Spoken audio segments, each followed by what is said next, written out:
নমস্কার বন্ধুরা, JNB blog and cooking চ্যানেলে সবাইকে স্বাগতম। আরও একটি নতুন দিনে নতুন একটি ভিডিও নিয়ে চলে এসেছি।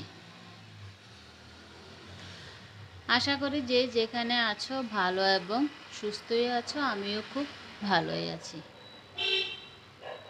তবে কিছুদিন ধরে অসুস্থ ছিলাম, এখন মোটামুটি ভালোই আছি।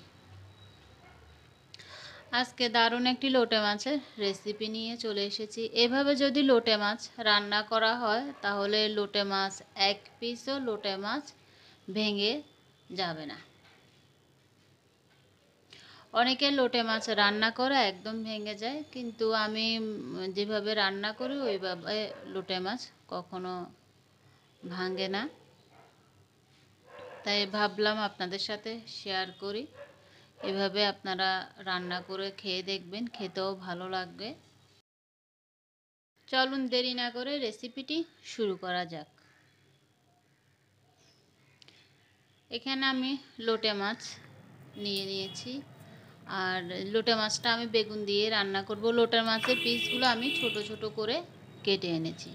বেগুন নিয়েছি, একটু লেবু নিয়ে নিলাম, আর ওখানে নিয়ে নিয়েছি পেঁয়াজ কুচি, রসুন কুচি আর লঙ্কা কুচি। কড়াইতে সর্ষের তেল দিয়ে দিচ্ছি।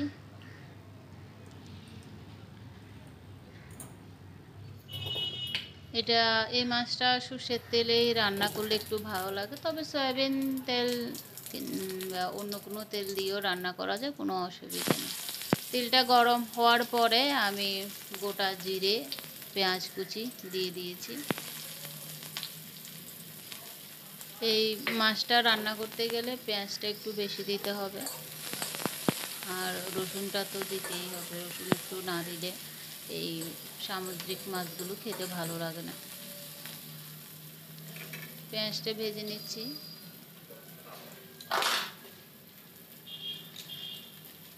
সামান্য পরিমাণে লবণ দিয়ে দিলাম, পেঁয়াজটা তাড়াতাড়ি ভাজা হওয়ার জন্য, নরম হওয়ার জন্য।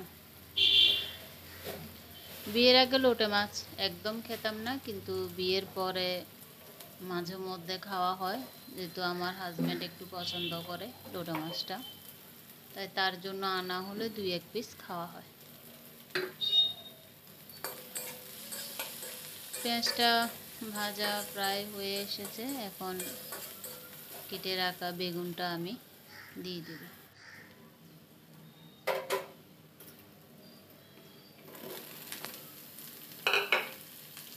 এখানে একটা মাত্র আমি বেগুন দিয়েছি, বেগুনটা ঠিক এভাবেই কেটে নিলাম। হলুদ গুঁড়ো দিয়ে দিচ্ছি, হলুদ গুঁড়ো দিয়ে একটু হালকা একটু ভেজে নেব।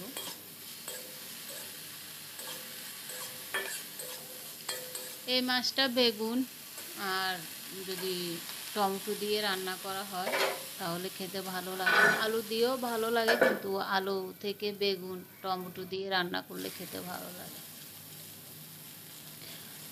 হালকা একটু নেড়ে চেড়ে আমি প্রায় 1-1.5 মিনিট ঢাকা দিয়ে রেখে দিলাম। এখন ঢাকাটা তুলে আমি রসুন কুচি অ্যাড করে দিচ্ছি, আর অ্যাড করে দিচ্ছি লঙ্কা, কাঁচা লঙ্কা মাঝখানে ছিঁড়ে।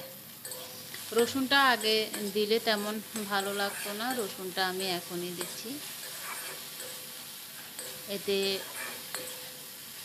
রসুনের ফ্লেভারটা একটু ভালোই আসবে, ভালোই লাগবে খেতে।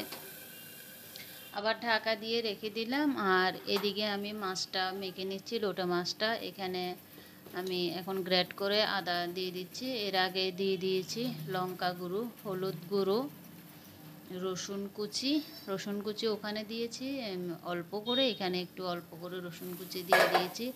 লেবুর রস দিয়ে দিলাম সর্ষের তেল, তারপর দিয়ে দিয়েছি লবণ, আর এখন দিয়ে দিয়েছি জিরের গুঁড়ো।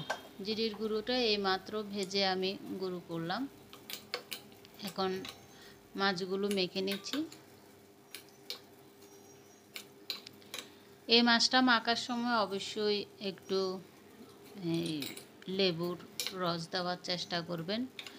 লেবুর রস যদি দেওয়া হয় তাহলে মাছটা একদম ভাঙবে না, মাছের পিসগুলো গোটা গোটাই থাকবে। এদিকে বেগুনটা নরম হয়েছে, এখন উপর থেকে লোটে মাছটা, মেখে রাখা লোটে মাছটা আমি দিয়ে দিচ্ছি।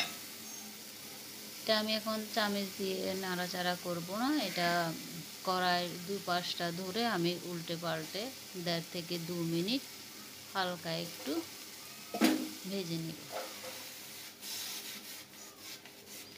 লোটে মাছে বেশি জল দেওয়া যায় না, কারণ লোটে মাছ থেকে জল বের হয়। যে বাটিটাতে মধ্যে আমি লোটে মাছটা মেখে নিয়েছি, ওই বাটিটার মধ্যে সামান্য পরিমাণে জল দিয়ে বাটিটা ধুয়ে আমি লোটে মাছের জলটা আমি দিয়ে দিব। খুব সুন্দর এখন গন্ধ বের হয়েছে, আপনারা যখন রান্না করবেন তখন আপনারাই বুঝতে পারবেন।